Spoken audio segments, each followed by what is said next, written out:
गुरु ने एक हाथी को बनाया और हाथी को गुरु बना करके केवल एक सुंदर सी शिक्षा प्राप्त की कि स्पर्श सुख की लालसा के कारण हाथी अपनी जान गंवा देता है। हाथी अपनी जान गंवा देता है। शिकारी जो होता है तो शिकारी ने एक बड़ा सा गड्ढा खोद दिया और गड्ढा खोदने के बाद जैसे ही हाथी आया और हाथी आकर के उस गड्ढे में गिर जाता और उस गड्ढे के अंदर केवल फूल पत्ती पड़े उन्हीं को खाता रहता है। अब तो गड्ढे में हाथी गिर गया और हाथी गिरने के बाद अब तो भैया उसने अपनी जान गंवा दी। ऐसे ही संत को चाहिए कि वो नारी का संग न करे और उसे स्पर्श न करे। संत को चाहिए कि नारी का स्पर्श न करे। और 23वां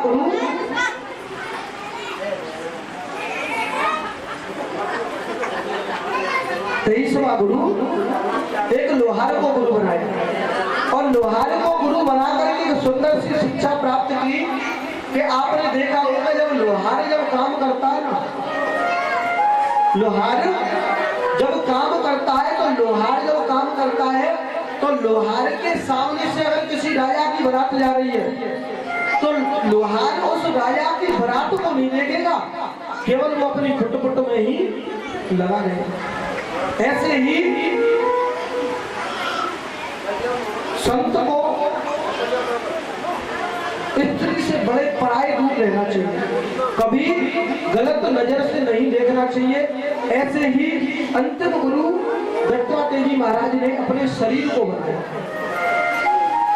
अंतिम गुरु अपने शरीर को बनाया और अंतिम गुरु शरीर को बनाया तो यदि जी बोले कि अपने शरीर से क्या सीखा, तो दत्तात्रेय जी महाराज बोले कि ये शरीर शिक्षा दे रहा है कि मैं 5 मिनट पहले ऐसा था और 5 मिनट बाद ऐसा हूँ और आधा घंटे बाद ऐसा हूँ।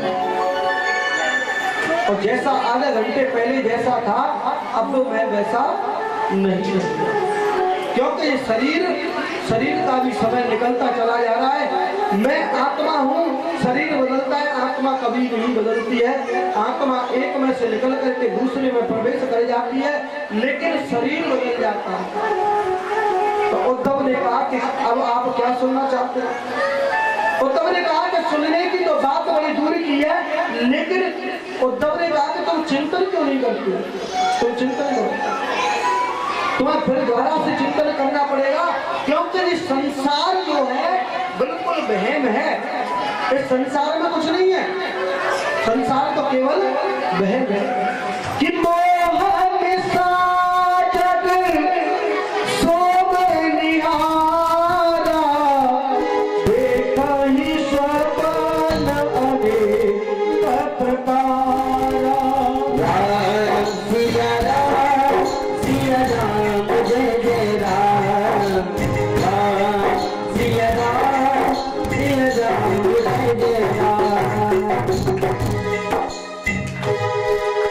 मोह निसाज व शोभ निहारा और देखे ही स्वप्न अनेक प्रकारा।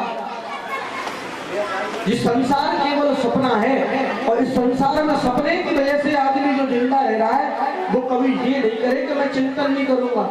उसको चिंतन करनी पड़ेगा और चिंता को छोड़ना पड़ेगा।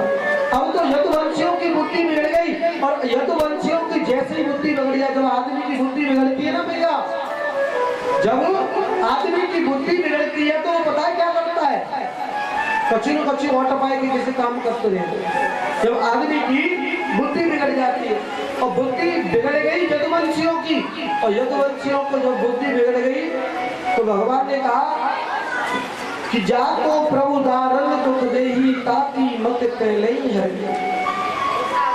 जिसको भगवान दुख देता है ना, जिसको अगर भगवान को हॉस्पिटल पहुंचाना होता है तो सबसे पहले उसकी बुद्धि को हर लेता है, और जब बुद्धि को हर लेता है जब ही वो जाता है हॉस्पिटल में। उससे पहले नहीं जाता है, जब ही वो जाता है उससे पहले नहीं जा सकता है। अब तो यदुवंशियों की ऐसी बुद्धि बिगड़ गई और ऐसी बुद्धि बिगड़ गई कि अब तो यदुवंशी आपस में अपने आप ही बात करने लगते। अपने आप ही वार करने लग गए। जब अपने आप ही वार करने लग गए, यदुवंशियों की ऐसी बुद्धि बिगड़ गई कि अब तो भगवान ने कहा कि अब यदुवंशियों हम तो जा रहे हैं द्वारका को। 10-5 यदुवंशी बचे थे। भगवान ने कहा कि द्वारका जाओ और 10-5 यदुवंशी बचे, उनसे कहो कि तुम्हें द्वारका छोड़नी पड़ेगी, तुम्हें तो द्वारका छोड़नी पड़ेगी, तुम तो मथुरा को चले जाओ। और मेरे अंतर ध्यान होते ही द्वारका समुद्र में विलीन हो जाएगी।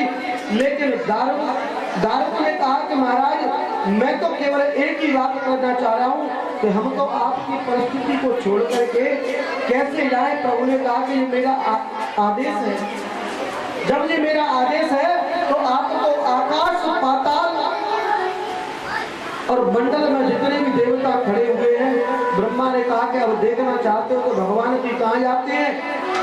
तो जितने भी यदुवंशी थे सब बड़ी टकटकी लगा करके देखने लग गए कि भगवान किधर जा रहे हैं, ऐसे टकटकी लगा करके देखे। व्यास जी कहते हैं कि व्यास जी ने कहा कि कृष्ण का कभी न जन्म होता है न कभी मरता है, और वे तो अवतार लेते हैं और अवतार लेने के बाद अंतर ध्यान हो जाए तो देवताओं को दिखे और किधर चले गए। भगवान श्री कृष्ण अपने तेज को लेकर के मेरे गोविंद भगवान सीधे भागवत में प्रवेश हो गए। परीक्षित जी महाराज, अरे परीक्षित जी कहाँ प्रवेश है? कमरा में। अब यहाँ से आगे और तुम्हें कथा ध्यान से सुननी है, चाहे जी सुने चाहे ना सुनेगी। अब यहाँ से आगे तुम्हारी कथा है, ठीक है? अब जिनकी ना इनको तो है वो कल्याण, अब तुम्हारा करना, ठीक है? अब तुम्हें तक्षक सर्प डसने को लिया है, ध्यान रखना, घबराना नहीं। तो भगवान श्री कृष्ण अपने तेज को लेकर के मेरे गोविंद भगवान सीधे इस भागवत में प्रवेश हो गए। भगवान ने कहा कि मैं तो इस भागवत के अलावा कभी किसी को बड़ा नहीं मानूंगा, सबसे बड़ा ग्रंथ केवल भागवत है और भागवत में ही भगवान प्रवेश करते हैं। और जैसे ही भगवान प्रवेश किए और उनका धाम ही केवल भागवत है, जो प्रिय भक्तजनों का भागवत है वही उनका धाम है और वही उनका रहने का स्थान। क्योंकि ये जन्म मृत्यु भगवान की वजह से थोड़ी होती है। जन्म और मृत्यु तो आदमी के कर्मों के द्वारा होती है। जो व्यक्ति जैसा कर्म करता है वैसी बुद्धि हो जाती है। तो आचार्य सुखदेव जी कहते हैं कि हे राजा परीक्षित, कलयुग में बड़े बड़े दुर्गुण होते हैं, कोई सत्य नहीं बोलता। तो राजा ने कहा कि कलयुग में दुर्गुण ही है, कोई सदगुण भी नहीं है, केवल एक सदगुण है कि क्या कि कलयुग केवल नाभ आधारा, कलयुग केवल नाभ आधारा, सुमिरि सुमिरि नरा उपरा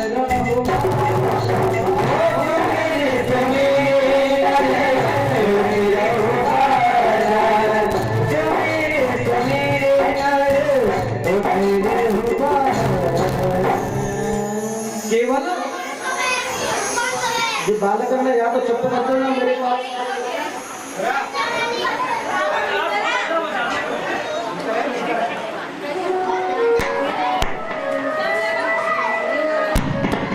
तो कलियुग केवल नाम आधारा, सुमिर सुमिर न रोक रही तारा। केवल कलियुग में ही भगवान को याद करो और भगवान तुम्हें अवश्य मिल जाएंगे। कलियुग में केवल भगवान कृष्ण का कीर्तन करने से ही भगवान मिल जाते हैं, न कि टॉर्च लगाने से भगवान मिलते हैं। आचार्य सुखदेव जी कहते हैं कि मैंने तो तुम्हें भागवत कथा सुना दी, लेकिन अब तो ये बता दो कि भगवान तो भागवत में ही प्रवेश कर गए थे। भगवान भागवत में ही प्रवेश कर गए तो एक संत के गले में मरा हुआ सर्प डाल दिया था। संत के गले में जैसे ही मरा हुआ सर्प डाला तो दूसरे दिन में तक्षक सर्प डसने का श्राप मिला था। आज वही श्राप तुम्हारा पूरा होगा, ठीक है। तो उससे पहले क्या होता है कि मथुरा में एक चौबे जी रहते हैं, चौबे जी। और मथुरा में जब चौबे जी रहते हैं तो चौबे जी क्या करते थे कि महाराज भांग को अंटा लगाते, काय को भांग को, और भांग का जब अंटा लगा लेते तब वो नाव चलाते। एक दिन क्या हुआ कि भांग का अंटा लगा लिया और अंटा लगा करके नाव में बैठ गए।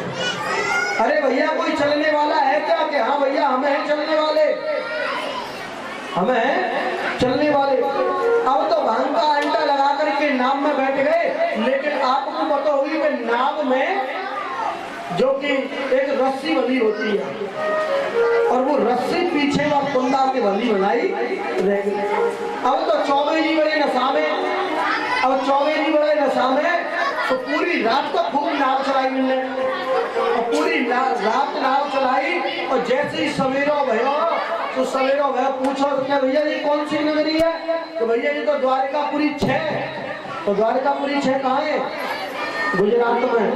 तो कहाँ है कि भैया हमने तो पूरी रात नाव चलाई है और हम यहीं पर ही भाई। हाँ जी हम यहीं पर ही। तो क्यों? क्योंकि तुमने तो शाम को में हम भांग को अंटा लगा लो, भांग का अंटा शाम को लगा लो तो तुम्हारी तो रस्सी बंधी बनाई रह गई, और जब रस्सी बंधी बनाई रह गई तो फिर नाव कहाँ से चलेगी? तो नाव नहीं चल सकती है। कि दूर नगरी बड़ी दूर नगरी, दूर नगरी बड़ी दूर नगरी, कैसे आओ रे कन्हैया, कैसे आओ रे कन्हैया, तेरी गोकुल नगरी वो बड़ी दूर नगरी, दूर नगरी बड़ी दूर नगरी, दूर नगरी बड़ी दूर नगरी।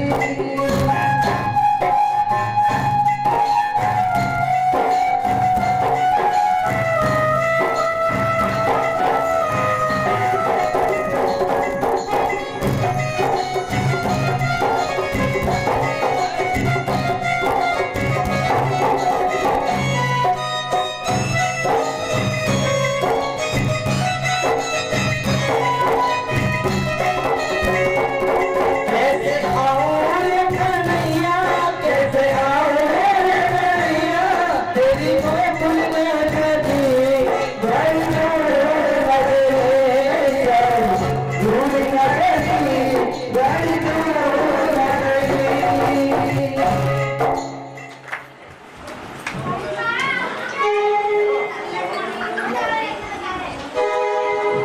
बोलिए आनंद